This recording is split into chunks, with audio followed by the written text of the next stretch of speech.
नमस्कार दोस्तों। आज हमारे साथ है रोहिलखंड मेडिकल कॉलेज की एक बहुत ही वरिष्ठ प्रोफेसर डॉक्टर शबीना खान जी। स्वागत है मैम आपका। और ये डायरेक्टर है सनराइज हॉस्पिटल की। आज हम मैम से जानेंगे प्री कंसेप्शनल काउंसलिंग के बारे में। हमें थोड़ा बताइए आप प्री कंसेप्शनल काउंसलिंग के बारे में। प्री कंसेप्शनल काउंसलिंग एक तरह से देखा जाए तो ये काउंसलिंग है जो कि एक हेल्थ केयर वर्कर यानी हम डॉक्टर्स पेशेंट को काउंसिल करते हैं। लेकिन कब करेंगे? प्रेगनेंसी से पूर्व, पहले कुछ परेशानियां अगर मरीज को है पहले से ही, तो वो आके जब वो गर्भ के बारे में सोच रहे हैं उससे पहले ही आके डॉक्टर को मिले, तो उसे हम प्री कंसेप्शनल काउंसलिंग कहते हैं। किस तरह की परेशानियां मैम? सबको आना चाहिए या कुछ? नहीं, जैसे ये पहले तो ये है कि कब आना है उन्हें 6 महीने पहले ही अपने डॉक्टर को आके मिलना चाहिए अगर उन्हें कोई परेशानी है। Pre conceptional counselling high risk groups को करते हैं, सबको नहीं। अब जैसे कोई है वो प्रेग्नेंट हो गई स्पॉन्टेनियसली अपने आप हो गई और उसके बाद आना चाह रही, तो कोई वो इश्यू नहीं है। ऐसा नहीं है कि सबको हम लोग काउंसिल करेंगे और ये कहीं लिख के डाल देंगे जिनकी शादी हो पहले डॉक्टर से मिले, ऐसा नहीं है। ये it is only for those patient who are of high risk group.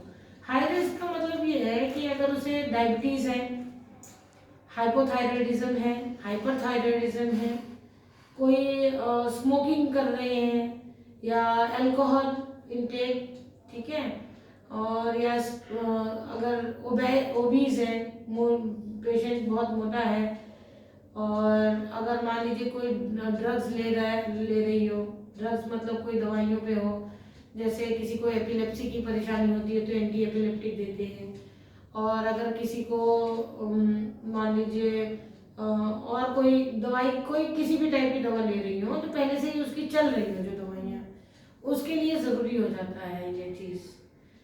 अब इसके बारे में अगर सबसे पहले हम जैसे शुरू करते हैं खुद से ही कि जैसे हम मोटे हैं, आई एम प्लानिंग, ठीक है, कि अब मैं चाह रही हूँ कि मैं प्रेगनेंसी कंसीव करूँ मगर मैं बहुत मोटी हूँ, तो I should go and meet my doctor. मुझे अपने डॉक्टर के पास जाना चाहिए।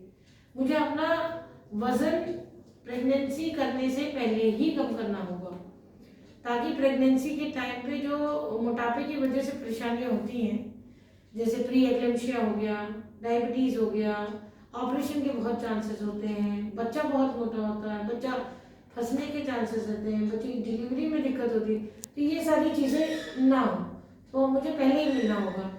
अब मैं मान लीजिए डायबिटिक हूँ, डायबिटीज़ है, तो डायबिटीज़ भी अगर पेशेंट को है तो अगर वो 2 तरह की डायबिटीज़ है, टाइप 1 टाइप 2। टाइप 1 हम लोग कहते हैं इंसुलिन डिपेंडेंट और टाइप 2 कहते हैं इंसुलिन इंडिपेंडेंट। तो इसमें जो टाइप 1 डायबिटीज मेलिटस है वो ज्यादा खतरनाक है टाइप 2 से, है ना। तो इस क्यों खतरनाक है? क्योंकि इसमें बच्चे में बनावटी दिक्कत होने के चांसेस ज्यादा रहते हैं, ठीक है। अब बनावटी दिक्कत ये है कि रीढ़ की हड्डी पूरी तरह से फॉर्म नहीं हो पाती, जिसको हम लोग न्यूरल ट्यूब डिफेक्ट वगैरह कहते हैं, और या फिर ब्रेन नहीं डेवलप होता है, ये यहाँ पे इसका स्कैल्प जो है वो डेवलप नहीं हो पा रहा, तो उसको हम लोग वो सारी चीज़ें भी हो सकती हैं, दिल की परेशानी, कुछ भी हो सकता है। तो हमें ये ध्यान रखना है कि वो मरीज हमसे अगर पहले से ही आगे मिल रहा है तो हम उसकी दवाइयों को एडजस्टमेंट करें, क्या दवाइयाँ वो ले सकती है प्रेगनेंसी में, क्या दवाइयाँ नहीं ले सकती है, उस चीज़ का ध्यान रखें। और सबसे महत्वपूर्ण तो ये होगा कि वो एक जांच कराए HbA1c, जिसमें अगर हम देखते हैं कि लेवल अगर मान लीजिए 15 से ऊपर है तो उसमें चांसेस अबॉर्शन के या बनावटी दिक्कत के सबसे ज़्यादा होते हैं। 10 से 15 है तब भी होते हैं, तो नॉर्मल 6 से कम होने चाहिए। तो अगर उससे ऊपर आ रहा है तो जैसे जैसे उसका लेवल बढ़ता है वैसे वैसे बच्चे में बनावटी दिक्कत होने की परेशानी ज़्यादा होती है। तो इस चीज़ को कौन, जैसे दिल की परेशानी बच्चे को बाद में हो, हम दिखाए नहीं डॉक्टर को, बाद में VSD ASD या कुछ भी हो जाए तो उसके लिए कौन जिम्मेदार होगा? तो इसलिए हर महिला अगर वो डायबिटिक है तो उसको अपने डॉक्टर को पहले ही कंसल्ट करना चाहिए। बाद में बात से अच्छा पहले ही है कि कोई परेशानी ना हो। अब कोई हाइपोथायराइड की पेशेंट है तो उसमें डोज जो ड्रग का डोज जो ले रही है वो एडजस्ट होता है, क्योंकि प्रेगनेंसी हम लोग ये जानते हैं कि एक हाइपोडायनेमिक स्टेट है। हाइपोडायनेमिक मतलब हर कुछ इसमें बढ़ जाना है, तो जो 25 माइक्रोग्राम ले रहा है थायरॉक्सिन, तो हो सकता है हमें 50 करना हो, या और हमें 75 करना हो, या 100 करना हो। इस टाइप से वो जब वो डॉक्टर के पास आएगी जब भी तो पता चलेगा। तो इसलिए ये चीज़ें बड़ी ज़रूरी है। और कुछ जो ये बिहेवियरल हैबिट्स हैं कि स्मोकिंग कर रहे हैं, ठीक है, ऐसा नहीं है, या मतलब स्मोकिंग का भी एडवर्स इफेक्ट है प्रेगनेंसी में। अगर वो स्मोकिंग कर रही है या अल्कोहल ले रही है, ठीक है, तो उससे बच्चे में लो बर्थ वेट हो गया, अल्कोहलिक बेबी हो सकता है जिसमें फेशियल डिफॉर्मिटीज होते हैं। तो हमें ये सारी चीज़ें पहले से ही उनको काउंसिल करना होगा। अगर हम उनको काउंसिल करके पूरा बंद नहीं कर सकते तो at least we can reduce the dose, उनका जो जो ले रहे हैं अमाउंट में वो कम किया जा सकता है इस प्रीनेटल काउंसलिंग में। मैम अंदाज़न कितना समय पहले एक पेशेंट को आना चाहिए? मैंने जैसे अभी बताया कि 6 महीने पहले उसको आना चाहिए। 3 महीने भी कहते हैं लोग, लेकिन बेहतर ये होगा कि अगर वो 6 महीने पहले आपके पास आ रही है, ठीक है। तो इसका इसी से ही हम अपना टारगेट पूरा फुलफिल कर सकते हैं कि सारे जो प्रेगनेंसी कॉम्प्लिकेटेड प्रेगनेंसी है वो सही तरीके से हो जाए, ठीक है। मैम जैसे आपने हमें बताया बच्चों में बनावटी दिक्कत जो आ जाती है, हाँ, उन्हें भी रोका जा सकता है, कुछ उसके बारे में हमें बताइए। हाँ, हमने बहुत पहले ये कहा था कि if you want to produce Albert Einstein in your family, Albert Einstein को अगर आप पैदा करना चाहते हो तो फोलिक एसिड सबको दो। इसका मतलब ये है कि एक फोलिक एसिड आता है जो अमूमन ऐसे प्रेगनेंसी में सभी को दिया ही जाता है, लेकिन अगर किसी का पहले से ही हिस्ट्री है, पहले से ही अगर हमें पता चल गया कि पिछली प्रेगनेंसी में ये प्रॉब्लम थी या बनावटी परेशानी थी, तो फोलिक एसिड हम स्टार्ट कर सकते हैं उसको पहले से ही, 3 महीने पहले से ही लेना होगा उसे।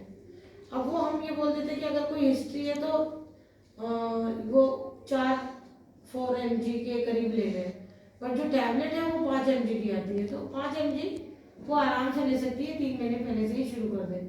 तो ये जो बनावटी जो न्यूरल ट्यूब डिफेक्ट है या एनेनकेफली वाली परेशानी है या बच्चे में, क्योंकि वो बहुत बड़ी परेशानी है, तो वो चीज़ घट जाएगी और वो नहीं होगी अगर ये हम लोग अपना पहले से ही फोलिक एसिड स्टार्ट कर देंगे, ठीक है। बड़ा अच्छा लगा मैम आपसे जान के कि इतनी बड़ी परेशानी को कि हम एक बार सिर्फ पहले मिलने से रोक सकते हैं। जी जी जी। अब एक और जो जैसे एक और परेशानी जो जैसे मैंने वेट रिडक्शन के लिए बताया कि वेट रिडक्शन करना है, तो आपको ये जान के बड़ी हैरत होगी कि 26% ऑफ द पेशेंट, जो हमारी जो जनता है जितनी, 26% लोग जो इस एज ग्रुप में हैं 20 to 39, यानी 20 से 39 तक में, तो उनको जो है they are in overweight and 29% they are obese.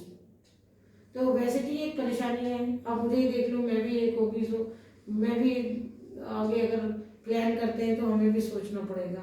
तो ये सारी चीज़ें, सम पीपल आर टेलिंग कि okay go for bariatric surgery या बड़ी बड़ी चीज़ें, ये सारी चीज़ें उतनी पॉसिबल नहीं है क्योंकि एज बहुत कम होता है, और ये चीज़ें तो बैरियाट्रिक सर्जरी का it is not actually advisable. लेकिन अगर मान लीजिए कोई करवाना ही चाहता है तो they should not get pregnant. वो अगर बैरियाट्रिक सर्जरी कराना चाह रहे हैं तो 1 साल 1.5 साल बाद ही बच्चे की प्लानिंग करें, ठीक है। तो इस चीज़ का भी एक ध्यान रखना बड़ी ज़रूरी है। और उसमें ये भी याद रख लें कि बैरियाट्रिक सर्जरी बड़ी सर्जरी होती है जिसमें सब कहते हैं कि आंत से आंत को जोड़ दिया और खाना कम जा रहा है, तो उसमें विटामिन डेफिशिएंसीज वो होने के बड़े चांसेस रहते हैं। तो enthusiastically you don't go for such thing, एकदम से एक्साइट होके कोई ऐसी चीज़ मत कर लो कि नहीं जी अब मैं तो कम नहीं कर पाऊंगी, अब मैं सर्जरी करा लेती हूँ और ये करा लेती हूँ, ये चीज़ नहीं होनी चाहिए। Reduction by the natural method, exercise करना, फूड का और ये सारी चीज़ें, क्योंकि ये जो बैरियाट्रिक सर्जरीज हैं they will always cause vitamin deficiencies, vitamin A, D, E, K, C, all deficiencies you will get if अगर हम लोगों ने किसी की बैरियाट्रिक सर्जरी करवाई है तो, ठीक है। ये सारी चीज़ें का ध्यान रखना है। अब एक और जैसे एक और कॉमन जो स्पेशली मैं लड़कियों के लिए बताना चाहती हूँ कि एक्ने की बड़ी परेशानी हो जाती है, तो they most of the time they go to dermatology and they give isotretinoin, isotretinoin दे देते हैं, which should not be given in the pregnancy. तो ये बात अगर आपको बहुत इतने हो रहे हैं और आप वो करना चाह रहे हैं, because it will cause a miss carriage, abortion कर देगा, बर्थ डिफेक्ट कर देगा, तो इसका मतलब आपको वो सारी चीज़ें अवॉइड करना है। कोई पेशेंट अस्थमा का है तो उसको भी आप कैसे कॉर्टिकोस्टेरॉइड्स जो है आप इनहेल्ड फॉर्म वाले कॉर्टिकोस्टेरॉइड और बीटा एगोनिस्ट, ये चीज़ें मतलब दवाइयाँ बदल दी जाए तो वो ज़्यादा बेहतर होगी।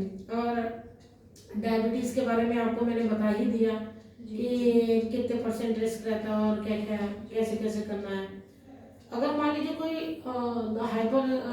हाइपरटेंशन का पेशेंट है तो अगर नॉन प्रेग्नेंट स्टेट में तो वो कोई भी एंटी हाइपरटेंसिव ले रहा है तो चलेगा, लेकिन प्रेगनेंसी में एंटी हाइपरटेंसिव जैसे ACE inhibitors which are mostly given, सबसे ज़्यादा चीज़ वो नहीं देना है। ओनली सिर्फ हम लोग दे देते हैं अल्फा प्लस बीटा ब्लॉकर, लेविडोलॉन या मिथाइल डोपा, ये चीज़ें कॉमनली दी जाती हैं और यही सेफ है। वो बात अगर आप अपने डॉक्टर के पास नहीं जाओगे तो आपको पता कैसे चलेगा कि आपको क्या करना है, ठीक है। तो ये इन सारी चीज़ों का ध्यान रखना है। बहुत बहुत धन्यवाद मैम, आपने हमें बताया कि इतने जी। जो कॉमन हमारी बीमारियां हैं उनमें हम जानना कितना ज़रूरी है कि मर्ज के लिए दवा बदल जाती है। हाँ, और एक जो मर्ज है जिसके बारे में हम लोगों ने बहुत वो डिस्कस नहीं किया, ज़रा सा बस 1 मिनट लूँगी मैं आपका। वो ये है कि जो दवाइयाँ जैसे किसी पेशेंट्स को फिट्स आते हैं, सीजर्स डिसऑर्डर है, तो उनको एंटी एपिलेप्टिक ड्रग पे रखा जाता है। तो उसमें जब शुरू में बच्ची है या बच्चा है एकदम शुरू कर देते, हमारे आपके दिमाग में नहीं रहता, तो most of the time they start with sodium valproate, ठीक है। लेकिन वो सोडियम वेलप्रोइड वो नहीं देना है क्योंकि उसमें बच्चे में दिक्कत आएगी, क्लेफ्ट पैलेट, वो क्लेफ्ट पैलेट होता है उसकी दिक्कत आएगी, हाइपोस्पेसियसिस, ये सारी चीज़ें हो सकती हैं। तो अगर मान लीजिए कोई पेशेंट है फिनेटोइन, तो फिनेटोइन भी कॉन्ट्राइंडिकेटेड है, वो नहीं देना है। तो आपको ये जानना बड़ा ज़रूरी हो गया है कि ये क्या दी जाए और क्या ना दी जाए, ठीक है। और अगर मान लीजिए वो मल्टीपल डोसेज पे है, जैसे वो फिनेटोइन भी ले रही है और फिनोबार्बिटोन भी ले रही है, सोडियम वेलप्रोइड भी ले रही है, तो we have to reduce the मतलब मल्टी ड्रग को मोनो ड्रग करना, मोनो ड्रग थेरेपी, यानी एक कर देना है और जो ज़्यादा सेफर है वो दे देना है, ठीक है। मतलब मिर्गी में भी इलाज संभव है? नहीं, इलाज है और इसका ये है कि बचाव बहुत ज़रूरी है, ठीक है। तो अब ये चीज़ें और डोज भी बहुत ज़रूरी है। जैसे अगर आपने लेमोट्रिजिन दिया तो वो कभी भी 300 माइक्रोग्राम पर डे से ज़्यादा नहीं होना चाहिए, ठीक है। तो थोड़ा बहुत अगर हम देखें तो जो ये वाले ग्रुप हैं फिनोबार्बिटोल नहीं दे रहे हैं तो भी हमारे जो डाइसिपाम वाले ग्रुप हैं वो थोड़े बहुत सेफ हैं, they don't cause any problem as such. तो ये चीज़ें हैं। और ड्रग्स जैसे आपके किडनी की कोई प्रॉब्लम है, कोई शुरुआती से अगर कोई डिस्टर्बेंस है तो उस चीज़ को हमें कैसे चेंज है। कोई कार्डियक प्रॉब्लम है तो एंटीकोगुलेंट ले रहा है, अब ओरल एंटीकोगुलेंट ले रहा है तो हमें कैसे उसको स्विच ओवर करना है, मतलब वारफरिन हमें नहीं देना है तो हम उसको हिपैरिन पे डालेंगे, हिपैरिन इंजेक्शन में आता है, वारफरिन गोली में चुकाते हैं। तो ये सारी चीज़ों का ध्यान रखना हमें ज़रूर। तो इसलिए मैं ये कहूँगी कि अगर आपको सेफ प्रेगनेंसी चाहिए तो ये मत सोचो कि डॉक्टर को पहले जाएं और मिले हमारा पैसे खराब होंगे, नहीं, आप ये सोचो कि हमें अच्छा और सेफ बच्चा चाहिए। तो एक काउंसलिंग बहुत ज़रूरी है ताकि हम आगे की मुसीबतों से बच सकें। बहुत बहुत धन्यवाद मैम, आपने इतना जी बहुत बहुत शुक्रिया, बहुत अच्छा लगा मुझे इसके बारे में। हमारी जनता को बहुत सहूलियत मिलेगी, इससे बहुत लोगों को पता चलेगा कि जो सोचते भी नहीं है हम कि कॉमन बीमारियों के बारे में वो इतना असर डाल सकती है। आप सही, ठीक है, थैंक यू।